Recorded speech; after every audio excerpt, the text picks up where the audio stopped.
मैं उसके पास गई, उसकी 19 साल की बच्ची थी, वो इतना रोई उसकी आंसू निकल नहीं पा रहे थे। थोड़े समय बाद मुझे लगा बेहोश हो जाएंगी। उन्होंने मुझे बोला कि 1.5 महीने पहले उनकी बेटी का बलात्कार हुआ है, उनकी बेटी को मार डाला है। कहती है मैं अपनी बेटी को बुला रही हूँ, मैं पुकारती हूँ, मेरी बेटी नहीं आती। मेरी आंखों में भी आंसू भरे, क्योंकि मेरी भी 19 साल की बेटी है। मैं भी माँ हूँ, मैं भी जानती हूँ कि अगर अपनी बेटी के साथ इस तरह से हो तो माँ पे क्या बीतेगी। लेकिन ये अकेली माँ नहीं है जिसपे ये बीत रहा है। मेरी गाड़ी के अंदर एक और माँ बैठी थी जिसके साथ यही हुआ, जिसकी बेटी का बलात्कार हुआ, जिसकी बेटी को जलील किया गया। वो चुनाव लड़ रही है, उसकी दूसरी बेटी चुनाव लड़ रही है न्याय के लिए, और वो भी अकेली नहीं है। इस तरह से बार बार मैं इतनी माँ से मिली हूँ जिनकी बेटियों के साथ ये हो रहा है, और हर माँ मुझे कहती है कि ये सरकार मुझे मदद नहीं कर रही है। दीदी मुझे न्याय नहीं मिलेगा, मेरे लिए न्याय के लिए लड़ो दीदी।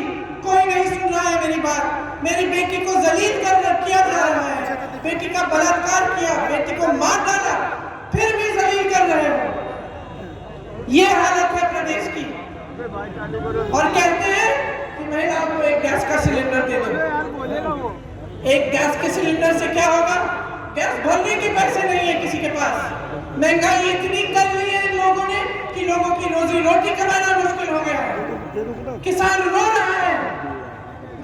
मैं ललितपुर गई, वहां किसान लाइन में खड़ा खाद मांगते हुए मर गया। उसके घर गई, उसकी विधवा ने मुझे कहा कि मैं क्या करूंगी, मेरी बेटियों का कौन देखभाल करेगा? कमाने वाला तो चले गया, क्यों खड़ा था उस लाइन में? बहुत दिनों बाद बारिश आई थी, बहुत दिनों बाद आशा जागी कि इस बार मेरी खेती हो जाएगी।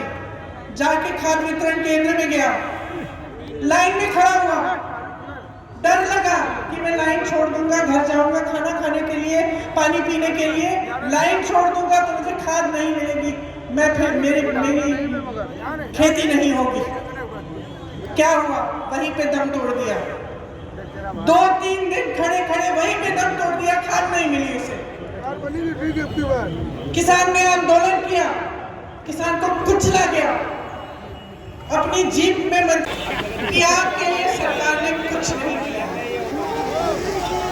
जितने भी छोटे बिजनेस हैं, छोटे दुकानदार हैं, मध्यम बिजनेस है, सारे के सारे बहुत ही बुरी संकट में हैं। पहले इस सरकार ने अपनी नीतियों ऐसी नीति बनाई, नोटबंदी। आप सबको क्या कहा? आपको कहा है कि काला धन वापस आ रहा है। आप बताइए, कोई काला धन आपने देखा?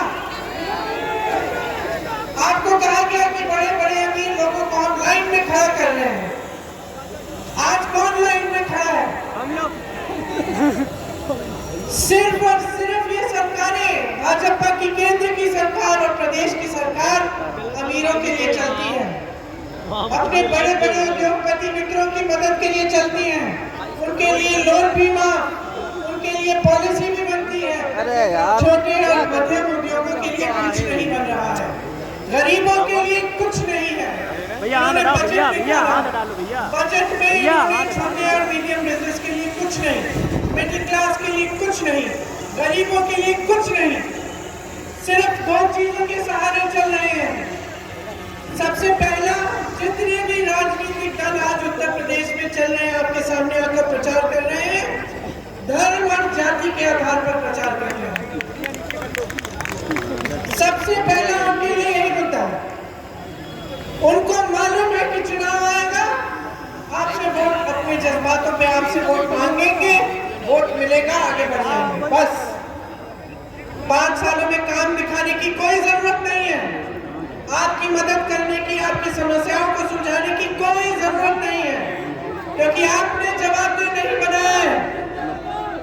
क्योंकि वो सोचते हैं कि धर्म के आधार पर, जाति के आधार पर वोट मिल जाएगा, नैया पार हो जाएगी, फिर से सरकार बन जाएगी। ये स्थिति है राजनीति की आपके प्रदेश में।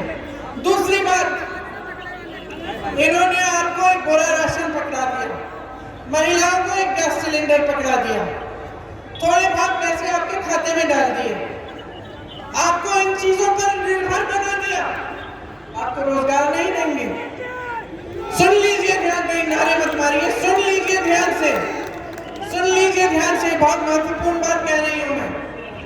आपको रोजगार नहीं देंगे, महिलाओं को सक्षम नहीं बनाएंगे, छोटे दुकानदार और छोटे बिजनेस और मध्यम बिजनेस की मदद नहीं करेंगे।